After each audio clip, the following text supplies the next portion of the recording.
مجھے دعوت اسلامی کے بارے میں کچھ نہ کچھ امید بندھی ہوئی ہے الحمدللہ کہ یہ میرے بعد بھی یہ دعوت اسلامی بکھرے گی نہیں. اس سے الحمدللہ وہ ہیرے جمع ہو گئے میرے پاس اللہ کی رحمت سے. اللہ نے دیے کہ دعوت اسلامی کی جو مائی باپ ہے نا وہ سمجھ لو کہ ہماری مرکزی مجلس شورا ہے, سمجھے. تو بس یہ انشاءاللہ یہ میرے بعد بھی میری اس دعوت اسلامی کو منتشر نہیں ہونے دیں گے. ہمارے اندر اللہ کی رحمت سے وہ بھی نہیں ہے, انتشار بھی نہیں ہے, جھگڑے بھی نہیں ہے, گروپ بازیاں بھی نہیں ہے, اللہ کی رحمت ہے. تو یہ میرے بعد بھی میں امید کرتا ہوں کہ یہ ایسے ہی کام کرتے رہیں گے. میری وصیت بھی ہے کہ کبھی بھی میرے بعد بھی آپس میں تنظیمی طور پر جھگڑے کر کے لڑ کے میری تنظیم کو تقسیم مت ہونے دینا. میری تنظیم جو ہے, میری دعوت اسلامی یہ میرے خون جگر سے سینچی ہوئی ایک مدنی تحریک ہے. اور میں یہ بارہا کہہ چکا ہوں کہ یہ تنظیم میں جو کام کرے اس کی موروثی بھی نہیں ہے, یہ جو کام کرے اس کو سلام ہے. اور یہ سب مسلمانوں کی, یہ سارے عاشقان رسول کی, سب اہل سنت کی, سب مل کر اس کو چلاتے رہے. اس کے فوائد, اس کے ثمرات جنہوں نے دیکھے اس کو پتا ہے, ان کے سامنے کام. ہمارا کام کھلی کتاب ہے, بتانے کی سمجھو اتنی ضرورت بھی نہیں ہے. ہاں کھلا مطلب سب دیکھ رہے ہیں کہ دعوت اسلامی کیا ہے, جو دیکھ رہے ہیں. تو اللہ کی رحمت سے یہ میرے بعد بھی بس چلتی رہے گی. تھوڑا بہت مجھے یوں ٹینشن ہوتا ہے کہ میرے بعد کیا ہوگا, لیکن ظاہر میں اس کا مکلف نہیں ہوں کہ میرے بعد کیا ہوگا, اس کا بھی میں ذمہ دار رہوں. لیکن بہرحال پھر بھی مجھے ایک کوڑن ہے کہ یہ جو باغ لگا ہے اس کو وہ آگ نہ لگے, اس کو کھائے نہیں کوئی. بس یہ دین کی خدمت کرتی رہے اخلاص کے ساتھ, اللہ کی رضا کے لیے چلتی رہے چلتی رہے چلتی رہے. آخری منزل جو ہے وہ جنت الفردوس میں آقا کا پڑوس پانا, یہ ہماری آخری منزل ہے. اللہ کی رحمت سے, اس کے نبی پاک کی شفاعت سے ہمیں یہ مقام نصیب ہو جائے. تو میرے تمام اراکین شورا کو اللہ سلامت رکھے.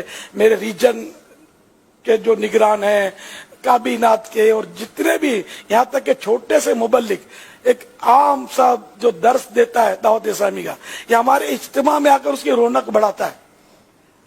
جو خالی وہ اللہ کا دورہ نیکی کی دعوت میں پیچھے چلنے کا کام کرتا ہے, مدرسۃ المدینہ بالغان پڑھاتا ہے یا آگے پڑھتا ہے, دعوت اسلامی کے لیے دعا کرتا ہے, یا جو یہی کام میری مدنی بیٹیاں جو کر رہی ہیں, اللہ پاک سب کو اس سے پہلے موت نہ دے جب تک پیارے حبیب صلی اللہ تعالی علیہ وآلہ وسلم کا جلوہ نہ دیکھ لیں اور کلمہ نہ پڑھ لیں. آقا کلمہ پڑھا دے, بس سب کی شفاعت ہو جائے اور سب کے صدقے میں بھی بخشا جاؤں, بے حساب بخشا جاؤں.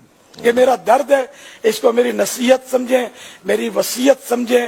جانی مالی ہر اعتبار سے میرے بعد بھی دعوت اسلامی کی بس وہ دیکھ بھال کرتے رہنا اور سب مل کر چلتے رہنا. شورا پر آنکھیں بند کرنا, جب تک مرکزی مجلس شورا کا کوئی فیصلہ شریعت کے خلاف نہ ہو اس کی مخالفت یا اس سے اختلاف بھی نہ کریں. جب تک شریعت کے خلاف نہ ہو تو پھر مخالفت کرنے کی ضرورت بھی کیا ہے. اور اگر کوئی خلاف ہو بھی جائے تو علماء ان کو سمجھا دیں, ہمارے پاس علماء بھی ہیں, وہ سمجھا دیں گے انشاءاللہ. اور یہ علماء سے پیچھے ہٹتے بھی نہیں. ہمارے دعوت اسلامی والے اراکین شورا الحمدللہ میں جن کو قریب سے دیکھتا ہوں, یہ سمجھتے ہیں ان چیزوں کو, خوف خدا رکھتے ہیں کہ جو علماء فرمائے, شریعت کا حکم بتائے تو اس کے مطابق اپنے کو چلنا ہے, اپنی گھر کی نہیں چلانی. یار یہ مولانا لوگ تو یوں کرتے ہیں, یوں کرتے نہیں. ہمارے مولانا شریعت کا حکم سناتے ہیں ہم کو اور اس پہ چلنا ہے. دیٹس آل, یہ یاد رکھنا ہے.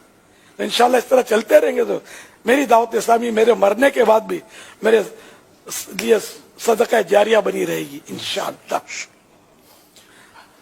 صلو علی الحبیب صلی اللہ تعالی علی محمد. اللہ کریم آپ کا سایہ ہم سب پر دراز فرمائے, صحت, تندرستی, سلامتی اور عافیت اور راحت و بھری آپ کو طویل زندگی عطا فرمائے. اور ہم سب کو رب کریم آپ کے حسن زن سے بھی بہتر بن کر دین کی خدمت, دعوت اسلامی خدمت کرنے کی توفیق عطا فرمائے. اور صاحب ہمارے دعا کرتے رہیں, اللہ سب کو استقامت دے. اب یہ کہ دیکھو کالے بالوں کے بعد سفید بال کا آنا یہ موت کا میسنجر ہے. یہ جو روایت ہے اس کے مطابق عرض کروں, ایک حکایت پڑی, ایک بادشاہ نے اپنی موت کو یاد کرنے کے لیے اپنے محل میں تابوت رکھا تھا.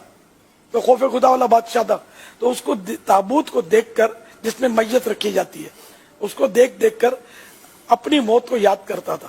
ایک بار صبح اٹھا تو اس نے آئینے میں اپنی داڑھی میں سفید بال دیکھا، تو اس نے کہا کہ اب یہ تابوت اٹھا لو، میرے پاس موت کا میسنجر آ گیا، موت کا جو نمائندہ ہے ملک الموت کا وہ آ چکا، اور یہ سفید بال، کالے کے بعد سفید بال ہونا، یہ موت کو قریب ہونے کی نشانی ہے، تو یہ اب اس کو دیکھ دیکھ کر میں اپنی موت کو یاد کرتا رہوں گا۔ تو وہ تو ایک بال کی بات ہے، یا تو اکثر بال سفید ہو گئے۔ اللہ ایمان سلامت رکھے، برے خاتمے سے بچائے، اور اللہ کی رضا کے سائے میں بقیہ سانس گزرے، باقی جو سانس گزرے وہ تو غفلت میں گزرے۔ اللہ کریم عافیت نصیب فرمائے، بے حساب بخش دے ہم سب کو۔ موت تو خیر کالے بال والوں کو بھی آتی ہے، ظاہر ہے، سفید بال والا ہی نہیں مرتا، سبھی ہر عمر میں موت آتی ہے، ایک دن کا بچہ بھی فوت ہوتا ہے۔ تو اللہ کریم سب کو اپنی موت یاد رکھنے کی ہمیں توفیق عطا فرمائے۔ نسیم صبح گلشن میں گلوں سے کھیلتی ہوگی، کسی کی آخری ہچکی کسی کی دل لگی ہوگی۔